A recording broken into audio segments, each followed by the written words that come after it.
Hello there everyone, welcome back to Press for Truth TV. Today is Monday, July the 9th, 2012.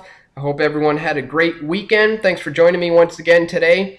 And in case you haven't seen it yet, just yesterday we released a new video report called the Trans-Pacific Partnership, a Corporate Fascist Coup. And in that video we point out the fact that this TPP deal is being disguised as a trade deal when in reality it amounts to a corporate fascist takeover by the megacorporations, where if this thing gets implemented, it would lower the standards on foods globally, raise the prices of medicine, but also there's a provision in there that deals with intellectual property rights. And this is yet again the international financiers and the global elites' attempt at censoring the internet and blocking the free flow of information and essentially changing the way that we share information online. And this has been an ongoing trend. We've seen it all year long with SOPA and PIPA and CISPA. And of course we have the latest ACTA, the Anti Counterfeiting Trade Agreement, which was recently voted down on in the European Parliament. It was essentially defeated.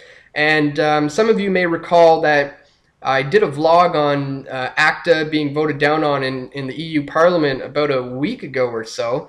And in that video, I pointed out the fact that it is a victory. However, we can't be quick to just pat ourselves on the back. This is indeed an ongoing battle, an ongoing struggle. We may have won that round, but the global elite are certainly not going to throw in the towel. We're just going to move on to another round. And I pointed out the fact that we have to be careful that this thing isn't just rebranded and reintroduced sometime later down the road. And now we are actually seeing just that. To my surprise, it's come sooner than I thought, and it's coming under an already existing trade deal known as CETA, the Canadian-European Trade Agreement.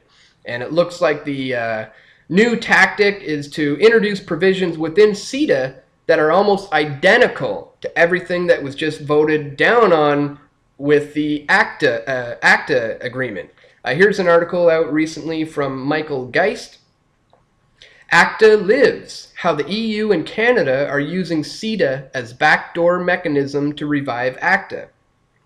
Last week, the European Parliament voted overwhelmingly to reject ACTA, striking a major blow to the hopes of supporters who envisioned a landmark agreement that would set a new standard for intellectual property rights enforcement.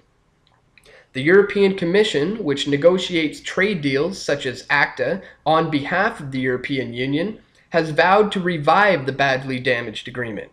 Its most high-profile move has been to ask the European Court of Justice to rule on ACTA's compatibility with fundamental European freedoms, with the hope that a favorable ruling could allow the European Parliament to reconsider the issue. While the court referral has attracted the lion's share of attention, my weekly technology law column reports that there is an alternate secret strategy in which Canada plays a key role. According to recently leaked documents, the EU plans to use Canada-EU trade agreement, which is nearing its final stages of negotiation, as a backdoor mechanism to implement the ACTA provisions. The CETA IP chapter has already attracted attention due to EU pharmaceutical patent demands that could add billions to provincial healthcare costs, but the bigger story may be that the same chapter features a near word-for-word replica of ACTA. According to the leaked document dated February 2012, Canada and the EU have already agreed to incorporate many of the ACTA enforcement provisions into CETA, including the rules on general obligations on enforcement, preserving evidence, damages, injunctions, and border measure rules. One of these provisions even specifically references ACTA. A comparison table of ACTA and the leaked CETA chapter is below, and I'll put a link to this article in the description, so if you want to see the chart for yourself that compares the similarities between ACTA and CETA, you can check that out and read it for yourself. Just continuing here. The EU has also proposed incorporating ACTA's criminal enforcement and cooperation chapters into CETA. The criminal provisions were the target of European Parliament criticism for their lack of proportionality and uncertain application. Canada has similarly pushed for the inclusion of ACTA provisions proposing identical digital lock rules, as well as ACTA-style Internet Service Provider provisions that raised privacy concerns from European Data Protection Supervisor. In fact, Canada would like to extend ACTA by mandating an anti-camcording provision. The European Commission strategy appears to use CETA as the new ACTA, burying its provisions in a broader Canadian trade agreement with the hope that the European Parliament accepts the same provisions that it just rejected with the ACTA framework. If successful, it would likely then argue that ACTA poses no new concerns, since the same rules were approved within the Canadian trade deal. The backdoor ACTA approach creates enormous risks for Canada's trade ambitions.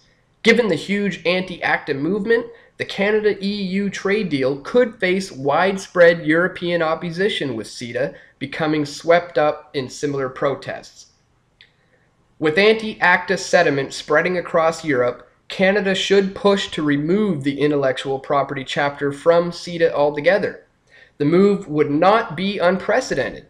Many of Canada's free trade agreements feature only limited IP provisions, and last year a Canadian parliamentary committee recommended that domestic copyright policies are not part of any or future trade negotiations. Meanwhile, the US and EU recently announced their own plans to negotiate a trade deal, but agreed to keep intellectual property issues out of the talks. If CETA becomes known as ACTA II, the future of Canada-EU trade deal may hinge on adopting a similar approach. So there you have it. CETA appears to be the new ACTA, as the international globalists are attempting to continue their battle to take over the internet, to block the free flow of information, and to change the way that we share information. But the good news is that it's beginning to not work. People are waking up to their schemes. Maybe if they had attempted something like this 10 years ago, they could have gotten away with these types of shenanigans. But here in 2012, it is an amazing time where we can use the internet, basically use the system against the system, and that's precisely what we need to do. So we have to continue to expose this for what it is. We were successful in shutting down CETA and essentially ACTA, but as I said, this is an ongoing battle, and just because we won those rounds doesn't mean that the fight isn't going to continue. So we have to now shift our focus onto the TPP and CETA. And a lot of things you can do in regards to that. You can contact your local member of parliament, let them know that you would like to see the intellectual property chapter removed from the CETA agreement. You can continue to just spread the word about what they're doing with CETA and the TPP. Start websites, write articles, make videos, share videos. You can share this video, share it to your Facebook, your Twitter, your YouTube, all your contacts. Again, we're at that time where we have to just spread the word about these things and continue to fight these small battles as they present themselves. So, you know, we did successfully shut down CETA and ACTA, but the battle rages on, and the new focus we have to pay attention to is the TPP and CETA. So when you get a chance today, check out the link in the description. I'll put a link to that Michael Geist article so you can see a comparison between some of the provisions in ACTA and the new CETA, which shows how it's basically the exact same thing that they're just trying to implement through this backdoor known as CETA.